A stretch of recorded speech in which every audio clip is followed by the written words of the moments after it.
Hello and welcome to the Film School Snobs podcast. I'm Alexander Zapeta, And I'm Jalen Michael. and this is now episode 12. Jalen, how's everything going? It's been going well so far. How about you? Everything's been pretty good. We had a packed weekend at the movies. I saw it all. Not all of it. There's more that came out. Yeah. Um, but yeah, it was an interesting weekend at the movies. So the first movie that came out that we're going to talk about is The Kitchen. Mm, This was something I was really looking forward to. From director Andrea Berloff, who wrote the screenplay for Straight Outta Compton. hmm The trailers looked really good to me. The cast was really great. Jalen, what do you think of The Kitchen? I thought it was a huge disappointment. Uh, just like you, I was actually looking forward to it. Just for first-time director Andrea Berloff, like you were saying, she co-wrote Straight Outta Compton, so I was looking forward to see what she could do behind the camera, and nothing impressive, I have to say. I would agree. This movie is just a mess, to Mm, say the least. It's very rushed. And it has a very generic mobster story that you've seen done better 100 times over, from right. Goodfellas to The Godfather to The Sopranos Yeah, to of Breaking course. Bad. It's the same as all the other ones. It doesn't hmm really add anything new or interesting. Not at all. Like the one good thing I got out of this was, well, not even good thing. It's just decent. Was the performances I thought. Specifically, I felt Elizabeth Moss. She was really trying. uh, but that's not saying much because the material they were given is just so basic and so generic, like you were saying. Yeah. And I think like the worst part too is like you could have this like very generic and basic story, as long as like you get me invested into like these characters because what they're going for is Right. really interesting. Yeah. It's like The Widows, but instead of a heist film, it's a mafia movie. Exactly. Where all these women were like mistreated by the husbands, and now they're taking control, which could have been great. It could have been like this great female empowerment story. Right. But we're 10 minutes into this movie. I barely know these characters, and they're already taking over Hell's Kitchen, hmm and it happens out of nowhere. I barely got to know any of them. And yeah, this movie was just extremely rushed. Oh, yeah. Because I think what contributes to that feeling is just how the movie was, well, the writing, of course, but also the editing. It felt very choppy. Mm. Um, like the scenes would just end abruptly out of nowhere. Um, and for some weird reason, it'll take its time to linger onto useless shots. Like I'm recalling back to there was one shot of a rat running through a alleyway. I was like, why is this in the movie for? This is kind of pointless. It's Mm. just overall, it just feels sluggish, and you can really tell it's a first-time director here, but it's just unfortunate. It could have been Yeah, so much more. and like I see what they're going for with this movie. There's a lot of like really great ideas, especially like you said with Elizabeth Moss's character, hmm who I feel like she gets the most to do, but at the same time, it's really not a whole lot. Yeah. Because she's kind of like the Joe Pesci character from like Goodfellas or Casino, where she goes down this rabbit hole of like hmm being the dangerous one, being the one that's on the edge. Right. Even then, she doesn't really do anything all that crazy per se. You Nope. know, it's just generic mafia stuff like learn how to hide a body, shoot some people. Like, yeah, that's run of the mill. Yeah, exactly. And with it being a time period piece, it really doesn't add anything to the overall story. Like I think they were trying to do something with Tiffany Haddish's character, where her being a black woman trying to take control of the city, but they don't really push it as far as they could have, in my opinion, with Yeah, this. and I definitely feel like Tiffany Haddish's character, she suffers the most because like, hmm um, so we're gonna go straight into spoilers because just don't watch the movie. It's not very good. Um, but so it's like halfway through the movie, it's revealed that she's this like evil mastermind. hmm And she's like she had this whole plan from the beginning. So Harlem can take more power in New York City. And I just feel like that's thrown in there just for the sake of a twist. Yeah. It's not all that well developed. Nope. Um, and I just really didn't care for it all that much. Yeah, I was the same way, especially once you get to like that. Well, there was like several twists in this movie that all fell flat, but the biggest one was the whole Common thing. Mm, Where yeah, it was revealed she was working with him the whole time, but that leads to nothing. Like it's there and then it's over with. It's like, all right, this is unnecessary. The movie's already 2 hours long. You didn't need to make it feel any longer. yeah. Oh, Mike Calvin was wasted in this movie because it was like it was supposed to be like some sort of red herring. Hmm. But the thing is, like, Common was barely in the movie in the first place, so when his Exactly. twist did come with Tiffany Haddish, it's like I don't really care all that Yeah. much. It's like I kind of forgot you were in the movie to begin with, man. Oh man, highly disappointing.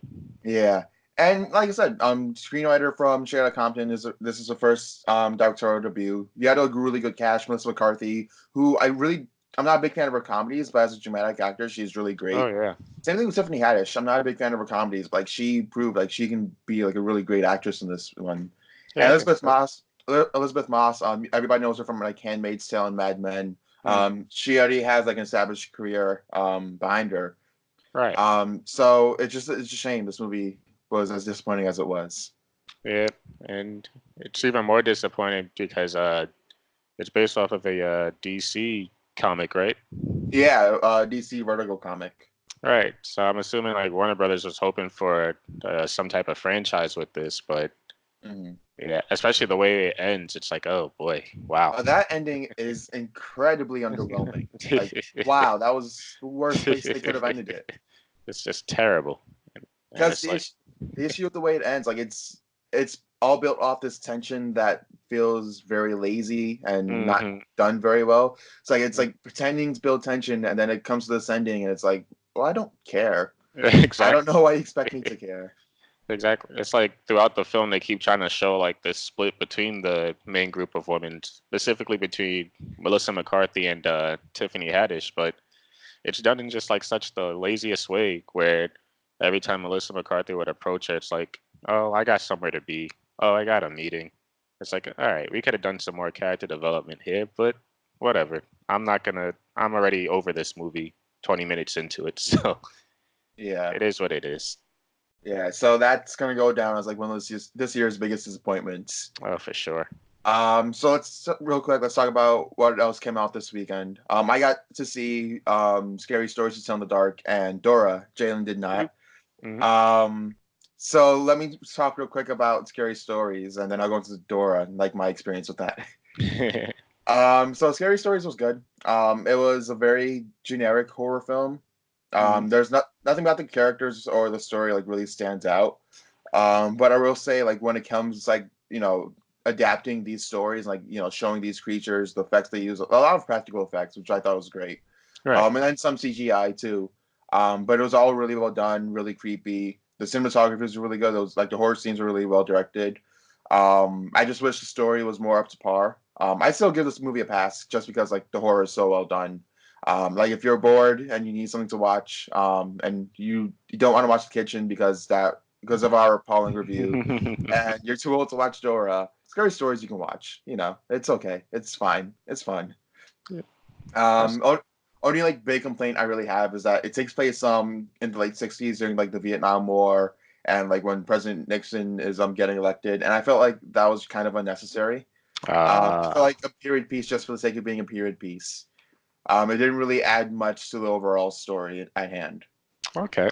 But coming from someone who's never read the books, I thought this was really well done. I really enjoyed it. Well, that's glad to hear. I'm actually looking forward to seeing it, so I'm glad to hear you liked it. Yeah. So let's jump into Dora. Why did I watch this movie? So I've watched a lot of kids movies by myself, and I've been perfectly fine. The most awkward experience before Dora that I've ever had was when I was watching Coco, and I'm sitting next to this family, and this mom's like staring at me, and I'm about to like bust into tears. But after that, like I've seen Toy Story 4 by myself, Spider Verse, just like a whole lot of animated kids movies. And I was fine. No one judged me. No one batted an eye because like that's kind of acceptable to watch for adults to watch animated movies. Right. Dora is on a whole nother level. Yeah. Dora is meant for 4-year-olds. And so I'm a 20-year-old man walking to the Dora screening. I was so scared. I thought the usher was gonna judge me. I thought the whole crowd was gonna judge me. Like everybody's in there with their family and stuff. I get to the usher, show them my ticket. They're like, yeah, go ahead. I sit down, nice and comfy with my popcorn and my drink. No one bats an eye. I'm like, oh, okay. I guess no one really cares. Um, so Dora, how was the actual movie? Everybody was saying like, why would you make a Dora movie produced by Michael Bay, nonetheless? which that was just really weird. But it's not terrible. It's not as bad as people expected. You expect something like the Emoji Movie or Hannah Montana the movie or any of those Oh, like Jesus. Nickelodeon, straight like Nickelodeon or Disney Channel garbage. Right. Yeah, that's fine, I guess. The good thing about the movie is that it's very self-aware of how weird Dora is. Okay. It's like one of the very first jokes in the movie. She looks straight at the camera and she says, "Can you say delicioso?" And her dad's like, "Who is she talking to? Like, who the heck is that?" That's actually funny. Yeah, and there's a lot of those jokes scattered throughout the movie. My issue is like those jokes are very few and far between. Okay. In some ways it wants to be meta, but in other ways it knows its audience is mainly kids, so it's just like a generic kid story. Got you. So for what it is, it's fine. Um, I guess if you have kids and they want to go see it, go see it. You'll get a couple laughs. Mm, Michael Pena gives the best performance in the movie. He's like really funny in this. okay. But overall, it's just like a mediocre movie. Oh, and the last thing I'm going to say about this movie is Dora has a drug trip. That's it. Just leaving it there. Really? She has a drug trip. Well, I mean, Okay.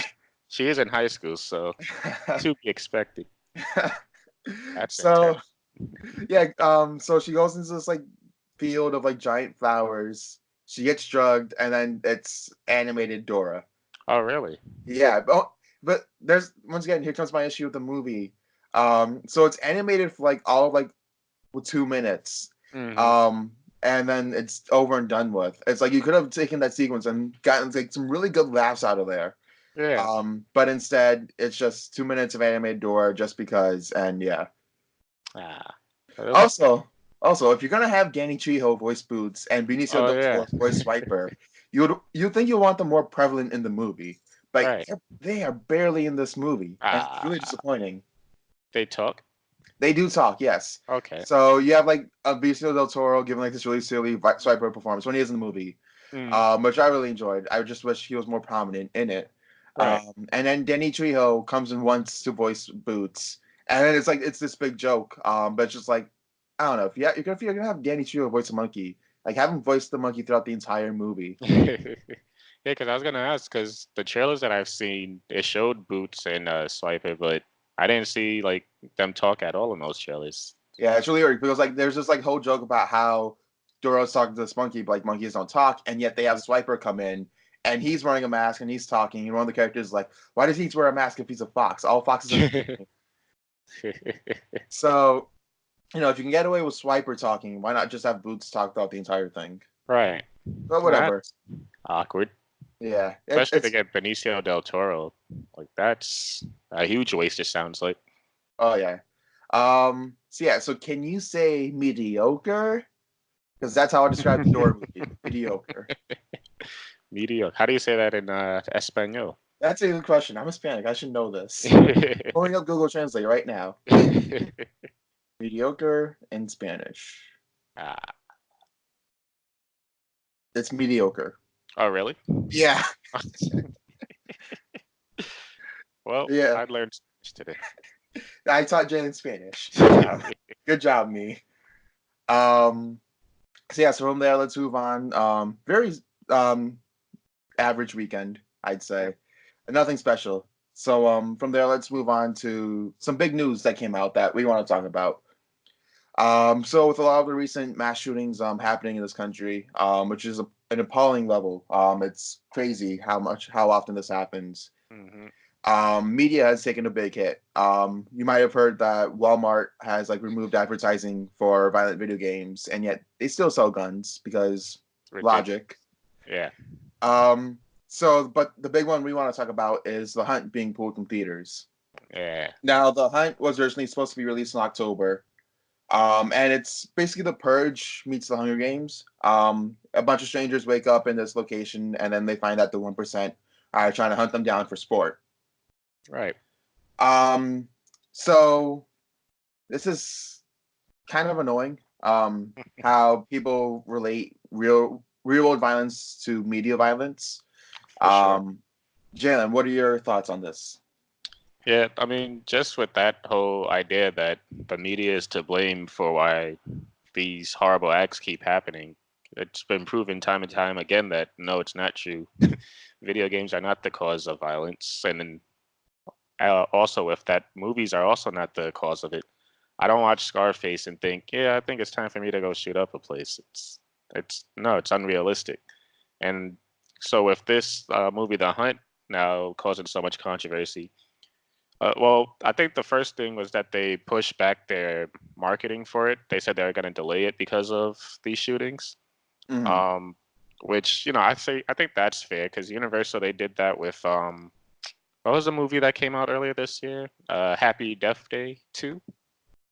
Or I know because they did release that on the normal schedule. yeah, well they because it was originally going to release on the weekend of the anniversary of the Parkland shooting, but they pushed it back a week, or they moved it a Uh, week earlier to okay, I avoid didn't that. know that. Yeah, so Universal's done it before, but now because it's caused so much controversy, they just flat out canceled this movie. And yeah, personally, to me, I think that was the wrong move. But I'm not a studio head, so what do I know? Yeah.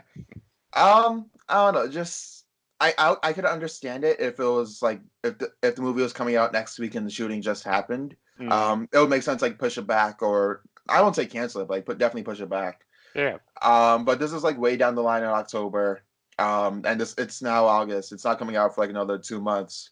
So I don't see why they had to like outright cancel it. And it's crazy to think that we have all these issues that and like it's been scientifically proven that like violent media does not cause real world violence, exactly. and yet time after time the government will go after video games, will go after movies, will blame them like endlessly, and Hmm. it's just wrong. It's a scapegoat. It's something. For real. Ever since the Columbine shooting in 1999, we've been using video games and violent movies and violent music as an excuse when that's just not the case at all. Exactly. And I mean, if you notice, I don't want to start like a whole, my side is right, your side is wrong type of thing. But it's really the right, the Fox News and the Donald Trump's tweeting, uh, using these media outlets as the scapegoats just so that they could protect their guns. And Mhm. even just with Walmart, it's like, yeah, we're taking off violent video games from our shelves or for our kiosks, but you don't want to like shelve your guns. Like that's awfully ridiculous Yeah. and makes no sense to me. But I would say the funny thing about this one, specifically with the hunt, is the whole premise behind it. Did you ever get a chance to watch the trailer for it? I did see the trailer, yes. Yeah. So when I first saw it, like, and I saw it a couple of weeks back, I thought, okay, it's another Blumhouse movie. It's kind of stupid. Like all the political background with it kind of flew over my head until this controversy came up. And so I watched it again, and it's like, okay, so uh, it's kind of apparent, I think, that the rich elites they're supposed to represent the liberals, while the people being hunted are the everyday conservatives, the common man. Wait, really? Yeah. So I believe the Hollywood Reporter reported on this that supposedly the hunted are called the deplorables at one point. Mhm. I didn't see that personally, but when you watch the trailer overall, it's like, okay, I could kind of see why people would actually make that connection with this. And, it's something I think is kind of an interesting premise, specifically for Blumhouse to do because teaming up with Jordan Peele, they've done it with Get Out, they've done it with Upgrade, having these satirical messages and such goofy concepts. Mhm. So yeah, I was very interested to see what they could do with this movie. But of course, you had Donald Trump come out tweet, "Oh, this is wrong. You can't shoot conservatives. This is racism. Yada yada yada." But the hilarious thing is that the premise of the movie paints the liberals as the bad guys here, and the conservatives are the good guys. So I don't know. You guys kind of like shot yourselves in the foot here. You had a movie all to yourselves, and you blew it. Yeah, that's really interesting because and I want to talk about this too. A lot of Hollywood movies do lean more to the left than they do the right. Hmm. Like it's very rare you get something that leans more to the right, like something like Dragged Across Concrete. Right. Um and so even like Donald Trump was saying how Hollywood is quote unquote racist. because they tend to like depict conservatives in a bad light. And I just find it, yeah, it's really interesting that Blumhouse would release this movie, especially since they've released stuff like Get Out, which is definitely leans more to the left. Yeah. I didn't pay that much attention to the trailer. Mm. I just thought it was like another Purge ripoff, so I didn't even know about that background. Yeah. Well, I mean, I didn't like I was saying the first time I watched it, that all flew over my head. It wasn't until this controversy where it's like I started like seeing the connections there. And even with Get Out, like I think that's a very fair, balanced movie because it is more left leaning, but they do paint the liberals as the bad guys in that movie too. Hmm. Uh, as far as what's her name, Rose's family, they're these seemingly nice, liberal, loving people, but they're actually quite racist. Yeah, uh, so Blumhouse, they do have the ability to create these politically moving films that's kind of balanced and fair, but I guess we'll never get to see what this one was trying to say because y'all shelved it. So yeah. that's that. And I wonder how far this is gonna go because now that like we're getting like a crazy amount of these shootings lately, and they just want to put the blame all on the video games and all on the movies. Like, how far is Mm, this gonna go? Are we gonna cancel the next Call of Duty game? Are we gonna yeah, cancel the right. next John Wick? Mm, Like, how much is enough until we realize this isn't working at all, exactly. and we look to the real problem. And this is a movie show, not a politics show. But I when politics and like affects movies this much, I feel like it's important to discuss. Right. Like, if you look at other countries, they mainly focus in terms of like gun laws. They mainly focus on like on registration, Right. just on like solid background checks, and just like limiting what people can buy. Hmm. You look to New Zealand, and they recently had an assault rifle ban because of a mass shooting they had. Yep. And look at something like Switzerland. Those people, they love their guns. They own assault rifles, and yet their gun laws are extremely strict, and they haven't had a mass shooting since like 2001. I mean, it just goes to show, like, I guess because one side sees it as, oh, they're trying to take away our guns. It's no, it's more of how about we just have more regulations of it and not use these scapegoats to deflect the issue. Hmm. But I also think that just with this whole controversy here, it's another tactic that people use in politics as the distraction, where something that's going to cause serious damage to our side and our believings. How about we find this scapegoat and put all the focus on it right now so that people aren't talking about the real issue at hand? Because this just shoot, I already forgot when those shootings happened. That was 2 weeks ago or three.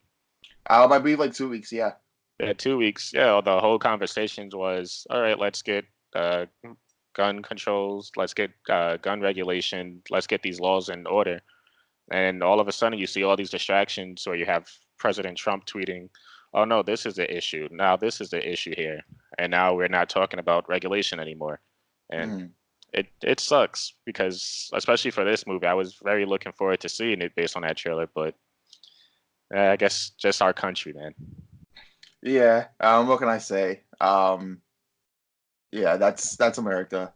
That's why I listen to a lot of Rage Against the Machine, because it's just like they know, man. They just know how it is. Yeah, right. Well, Um, so as long as we're on politics and we're talking about how it affects movies, like I said, I want to talk about this real quick. Donald Trump recently called Hollywood racist because they tend to lean more to the left than they do to the right.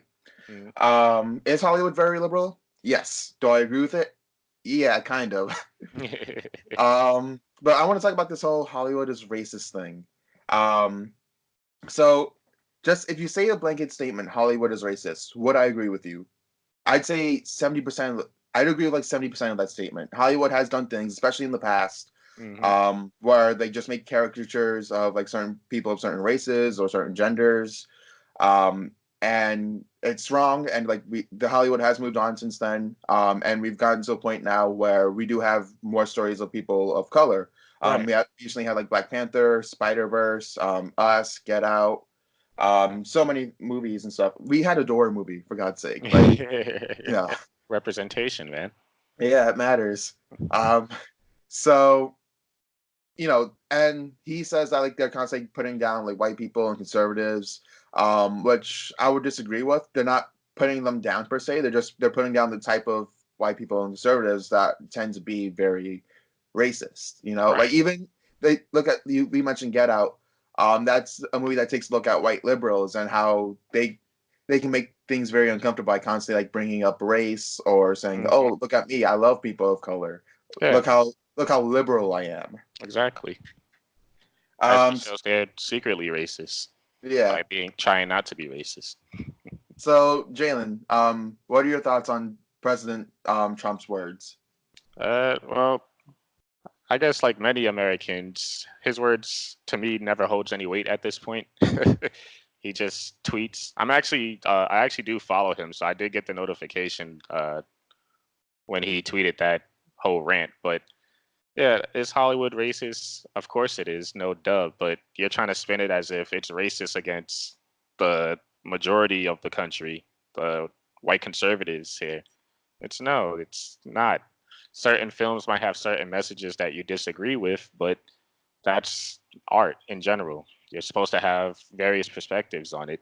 Not everything has to agree with your political leanings or your social ideas. It's just art. Now, what you could do is follow filmmakers who actually share those same beliefs as you, um, and go support their movies. Yeah, as far as President Trump's words, as Hollywood being racist, yeah, but not in the way that you're thinking, man. Just get over it. Yeah, it's interesting because I'm looking at the Variety article right now, and he talks about The Hunt, how that's racist. I remember during the Oscars when Spike Lee won Best Original Screenplay, or was it Best Adapted Screenplay? Right. Oh, Um, best he, adapted. Best Adapted. Yeah, he won an Oscar. That's all that matters. And Spike Lee gave his whole speech, didn't mention Trump, didn't really mention race, and he ended it with "Do the right thing." Hmm. And Trump tweets, "That's racist." Um, okay, whatever. It's just he's incredibly sensitive about things that he doesn't need to be sensitive about. And listen, this is coming from a very liberal standpoint. Um, I do lean very much to the left. It seems like whenever like conservatives feel attacked in any little way, like they like to call us snowflakes, how we're so sensitive, and yet we say one little thing, "Oh, that's so mean, that's so offensive, you're being racist." Hmm. Um, okay, whatever.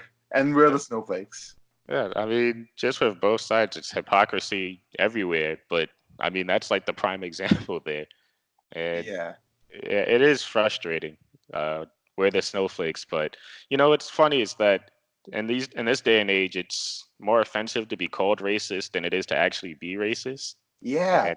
And it's just I've had this scenario so many times where I've said like, dude, what you're doing is racist. And he's like, "Oh, you're too offended too easily." And like they shut down on me and I'm like, "Okay, yeah, who's the one who got offended right now?" it's ridiculous. But that's just the whole climate of this country now. So I guess we got just a year left with this man, and I don't think anything's gonna change after him. But that is what it is. Yeah.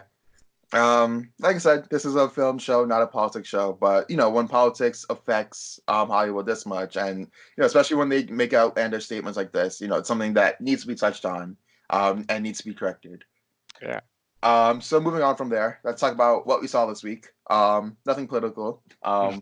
No, well, nothing political on my side. No promises for Jalen. Jalen, what did you see this week? Yeah, so I finally got to check out this movie that it's been on my watch list for quite a while now. I actually bought it last year, but I just got around to checking it out. And that's Curtis Hanson's L.A. Confidential. Now it's a noir crime film, and it's got a great cast. It stars Kevin Spacey, Russell Crowe, Guy Pearce, Kim Basinger, Danny DeVito's in it as well. Not that much, but essentially the story it's actually pretty complex. So essentially you have these LAPD officers, and it takes place back in the 1950s, and they're all investigating this conspiracy case that's going on here, uh, and all three of their stories intermingle with each other.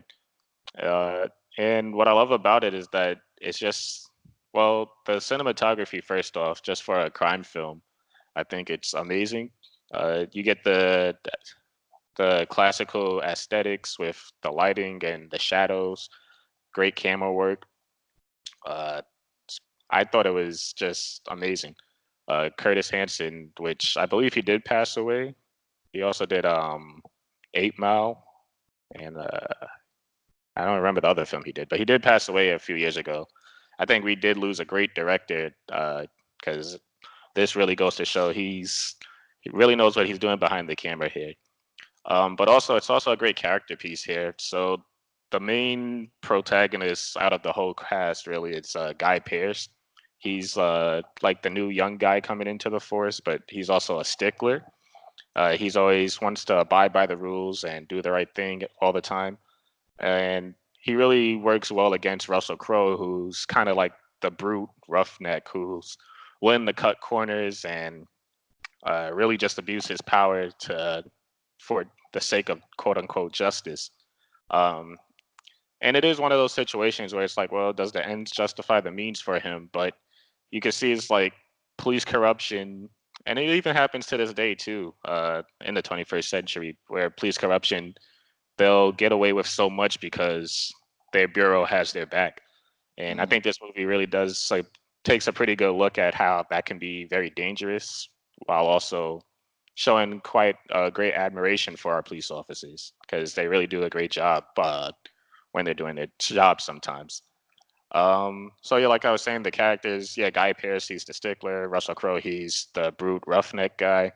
Then you also have Kevin Spacey, who he's more of a celebrity police officer where he works with this scandal magazine called Confidential, where he kind of pretty much focuses on busting the celebrities in LA at the time. And the way his story intermingles with the rest of it, the whole overall plot, uh, I thought it was just great. It really plays out. Kevin Spacey, I mean, what can I say? He's an actor's actor, man. He acts so well, you kind of forget about all the alleged scandals that's been going on in real life so far. That's been panning out for him. But overall, I thought it was a great movie. I have it in my iTunes playlist, iTunes collection now, so I'll definitely be watching it again and again. Sucks that it took me so long to actually watch this, but I'm glad I did. And if you guys haven't seen it, definitely check it out. LA Confidential. It gets the Film School Snobs stamp of approval. Awesome. So I saw In the Mouth of Madness, directed by John Carpenter. The final film in his Apocalypse trilogy, which is The Thing, which is a masterpiece. Um, Prince of Darkness, which I have yet to see, and this film, In the Mouth of Madness.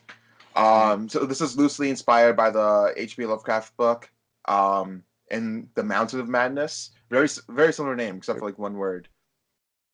And if you've ever read any of Lovecraft's stuff, you know the whole thing is about, cosmic horror, and once humans see something that's above them and they realize how unimportant humanity is, they just tend to go insane. Which I thought is like a really interesting idea to explore. I've read like, a few of Lovecraft's work, and I've really enjoyed them all.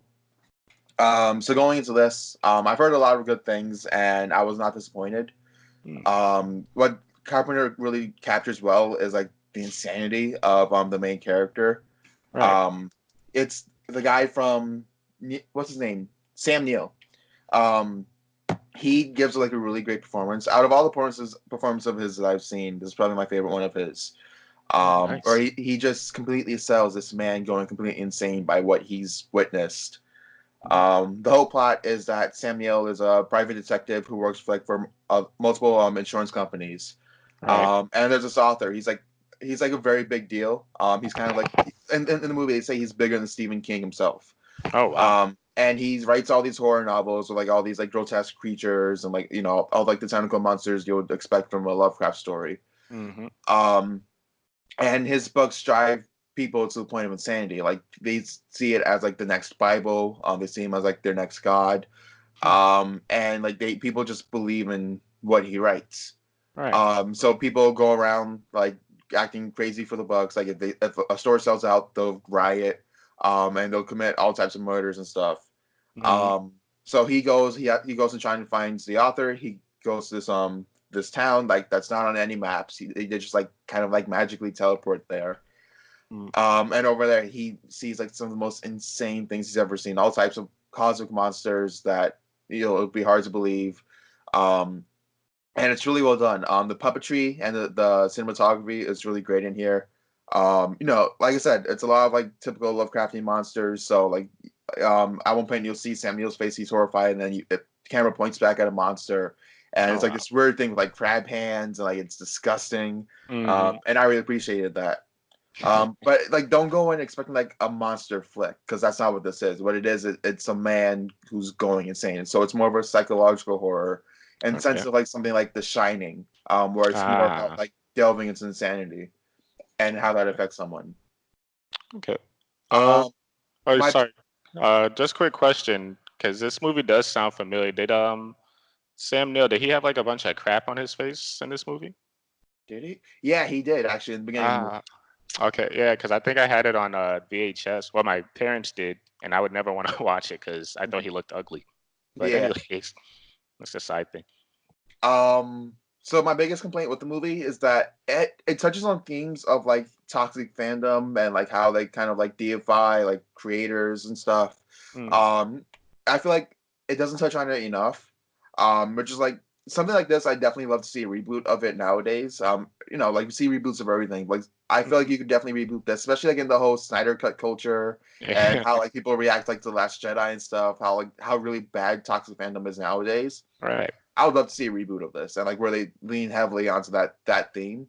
Okay. But if you take that away from it and you just focus on this as like a pure like Lovecraftian horror film, there's a lot to appreciate about it, and I feel like it's really underrated. Okay. Well, that's interesting. I think also I might get this one confused. It might be another John Carpenter film, but I believe Ari Aster said that he actually this is one of his inspirational films for him. What helped develop his craft. I would believe it. I could definitely see how Ari Aster's what's the word I'm losing words right now. How His he's style. influenced. There we go. How he's influenced by it. Yeah, I gotta check it out because I do remember this movie, but yeah, I never wanted to watch it because just the box art itself would freak me out. So, And then it's doing its job. but yeah. Um, so you finished with that one? Yeah. Oh, okay. So, yeah, the second one, I actually had to look in my notes because I watched it earlier this past week. It's a movie I actually saw when it first came out, and I was very excited for it.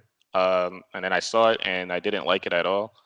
So several months, and it came out last year. And I'm talking about First Man, by the way. Uh, yeah, when it first came out, I didn't like it, so I saw it on HBO. I was like, let me give it another shot because a lot of people are talking very highly of this movie. And yeah, I still did not like it. I actually disliked it more the second time. Jalen, you disappoint me. Yeah, I don't know. Well, it's not even that I hate it. It's just I don't really see what the big deal is with this movie. I bored the first time, and then the second time, I didn't think the story that it told is all that interesting. Um, and that's I don't mean any disrespect to Damien Chazelle because Whiplash is still one of my favorite movies of this past decade, and I really do like La La Land a lot. Which is why when it first came out, I was actually really excited to see this, just to see his third film. But yeah, just watching it this past week, I kind of honed in what I really didn't like about it the first time, and I kind of hate to say it because he is one of my favorite actors, but Ryan Gosling kind of just sleeps through this movie this whole time, man. He's and I get that's the whole angle they were trying to take with Neil Armstrong, him being very emotionless and very static or stoic rather, but it just doesn't make for good film. In my opinion, it makes it kind of a slog to get through. All these tragedies are happening around him with his coworkers dying in accidents and other things, and he shows no emotion to it. I did like how that did have an effect on his family life, how it shows the strain between him and his wife, which Claire Foy, I'm pretty sure she didn't get nominated for Best Supporting Actress. I think that's actually one of the biggest mistakes the Academy's made last year. Because for me, I think she gave the best performance in this movie, hands down.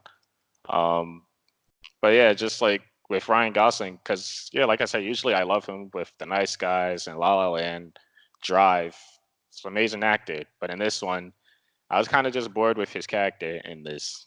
And the good things I can say about this movie is definitely I think the visual effects shine in recreating the moon landing.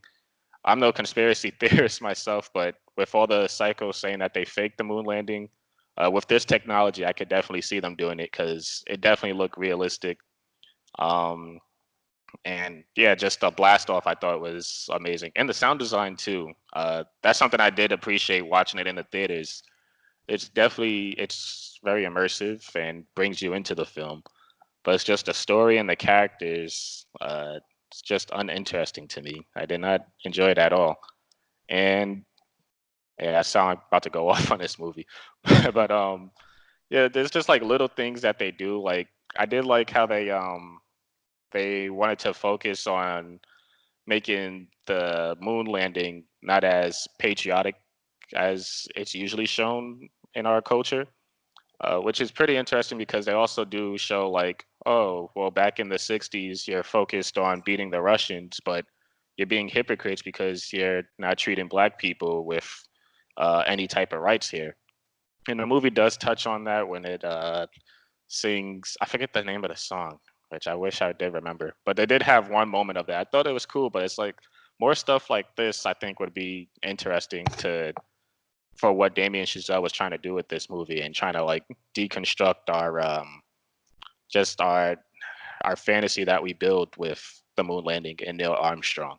Which not to take away any credit because it's an amazing feature, but it just goes to show like, well, our country had our priorities in the wrong place at the time, and nobody seems to want to talk about it. So yeah, I wish it definitely done more with that. And Corey Stoll as Buzz Aldrin, I thought, what the hell is this, man? Uh, this is just ridiculous in my opinion. But yeah, overall, yeah, I didn't really like it. Thought I would like it the second time, and unfortunately, I didn't. But his next movie, Damien Chazelle's next movie, I am looking forward to that still. So yeah, that's that. I love First Man. First time I saw it, I just liked it. Mm, Then on like a second viewing, like I grew to love it even more. A lot of people complain about Ryan Gosling's performance, and I can understand why. mm, But for me, like the whole point of the movie is that he's just so emotionless, that he's so cold, and right. that's what kind of made him interesting to me because he goes through all this tragedy. He loses his daughter. He's lost his coworkers to this mission, Mm-hmm. and he has to put up this cold front in order to like power through this in order to keep his mind on the mission. Right. And one of the most heartbreaking scenes in the movie for me is when he's speaking to his kids right before he flies off, and he has to tell them I might not come back, but he does it in such a cold way in order to like protect himself, Right. which I found really interesting because he doesn't speak to them like they're kids. He speaks to them like they're superiors, and he's like reporting on a mission. Mm-hmm. And I just found that really interesting. Um, I I feel like I did connect to Neil Armstrong, because I feel like they did a really good job like showing what he's going through in the beginning and showing like how that affects his work ethic. Right. So agree to disagree. I love First Man. It's not my favorite. If anything, it's definitely like the weakest movie Chazelle's made so far. But like that's out of like three movies. Yeah. So yeah, I love it. That's fair. I get it. Why people like it a lot. It's just for my personal taste, it's yeah, it's not something I would want to revisit anymore. But like I said, it's he still got 2 out of 3 so far. So his next one, I still have high hopes for. Same. So I'm gonna talk about a book that I just finished this week. Cool. The first book in the Mistborn trilogy. Jalen, have you ever heard of a series of books? I have not. Okay, so this is me delving deeper into like my thirst for fantasy after Game of Thrones, and me just saying I need to read more books because it's good for the mind. Mm-hmm. Um, so Mistborn. So what it's about? So you know how like in every single fantasy story, there's like a Dark Lord. You have like Sauron and Mm-hmm. Voldemort and stuff. Right. And then like by the end, the hero defeats them. Mm-hmm. In this story, the Dark Lord won. He won 1,000 years ago, and for 1,000 years, he's been ruling, and like the noblemen have been on top, and then there are all these slaves called Ska. Oh wow. So they're all like very lower class. A lot of them work in like plantations or they work in the cities. Mhm. And so yeah, it's right like straight from the beginning, like the way the author, whose name is Brandon Sanderson, the way he describes this world and like the way he builds it is like really interesting. There's like so much lore and depth to it. Like within like the first book, like I'm already interested in knowing like more about like what happened in the past Mhm. and seeing what he continues to do with the series. Right. Um, so he develops this great world, and then the big talking point that people talk about is the way the magic works, the magic system. So the way the magic works is that you have these people called Mistings and Mistborns. Hmm. And the way the powers work is they consume certain metals, and then when they consume the metal, they get powers from it. Hmm. So mistings can only consume one type of metal. So like they have like mistings that can like push or pull metal. Or they have these people called thugs who like they get like super strength for a little bit. Or soothers, like they can control people's not control, but like they can amplify people's emotions. Right. Okay. Um, so it's like it's really well thought out. And then you have like Mistborns, and they can do all of it. They can use all types of metals, use all types of powers and stuff. And then what I found like really surprising is like there's more beyond just that, which I'm not going to spoil, because I feel like this is something everyone should definitely go out and read. Yeah. It's not. This isn't just like the only type of magic they have in the book. It's not just the Mistborn stuff. They have like other things outside of it, which I thought was really interesting. Okay. I could go on and on, but like how well built the world is and like the magic is. And this is just the first book. There's like two more books after this, and like another like spin-off series. So there's more that's gonna go on like afterwards, I believe. Okay. Um, but like aside from the world and the magic, let's talk about the story and the characters. So the story follows two Mistborns called Kelsier and Vin, and so they're Ska. They're not supposed to have these powers. These powers are only for like for the noblemen, but like the noblemen will like sometimes like sleep with women, have kids that aren't supposed to be alive, that are quote unquote illegal. Hmm. And then they're part of a thieving crew, and their objective is to overthrow the Lord Ruler, who's been ruling for the past 1,000 years. Right.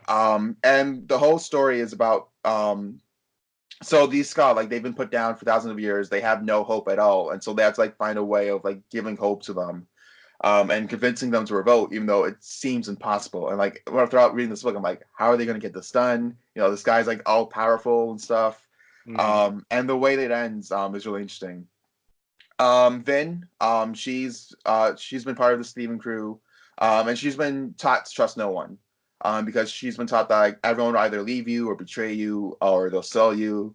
And I just found her character arc really interesting, where she learns to be more trusting of people, um, Right. especially with her connection with Kelsier. Kelsier, so he has a connection to the Lord Ruler, which I won't spoil. But he wants vengeance and he wants to overthrow him and he wants a better life for the Ska. Hmm. And so what he does, he's really interesting. He's always smiling. He's always cracking jokes. Everyone's like, "How can you do that? Like, it's just so depressing. How can you do that?" He's like, "Well, that's how we win. By smiling, by being happy." And so he's the one who teaches Vin to be more trusting, and he builds this father-daughter connection with her. The way I'll describe it, it's like the Joel and Ellie from The Last of Last Us, of Us. Okay. but reverse, where Ellie's the dad and Joel is the kid. Oh wow. Okay. Yeah. Um. So I really enjoyed this book. And the way it ends, I predicted halfway through the book, but I thought that would have been a ridiculous ending, and it ends that way. And then I'm like, I'm really curious to see what happens in the other two books, Hmm. because the way you would expect it to end, like I don't know how to say this without spoiling it. Um, but it just ends in a way that like you wouldn't think would happen for a little while. But it happens in the first book, and I'm like, okay, let's see where this goes. Okay. So I'm very excited to read the next two books. Yeah, well, sounds interesting. I think I said it on a show a couple of times, but fantasy was never my thing. But with this, and I forget the title of the other series you spoke about last time. First So, law. right, yeah, yeah, they both sound very interesting. So, yeah, I might have to check it out. I do work at a library, so I should start checking out these Mhm. books here. So, it's interesting. Yeah, I highly recommend it. Um, And that is all for today's podcast. Jalen, where can people find you on social media? Yeah, you could find me on Letterboxd or Reddit at jmike127. You can follow me on Letterbox. Alexander Zepeda. Last name is spelled Zepeda. And then you can follow me on Twitter. Just look up Jedi Master Alex. And follow us on Instagram at the Film School Snobs and email us thefilmschoolsnobs@gmail.com. If you have any comments or questions, yell at us for bringing in politics, Chris. And that has been all for this week's episode. Thanks for watching. Later.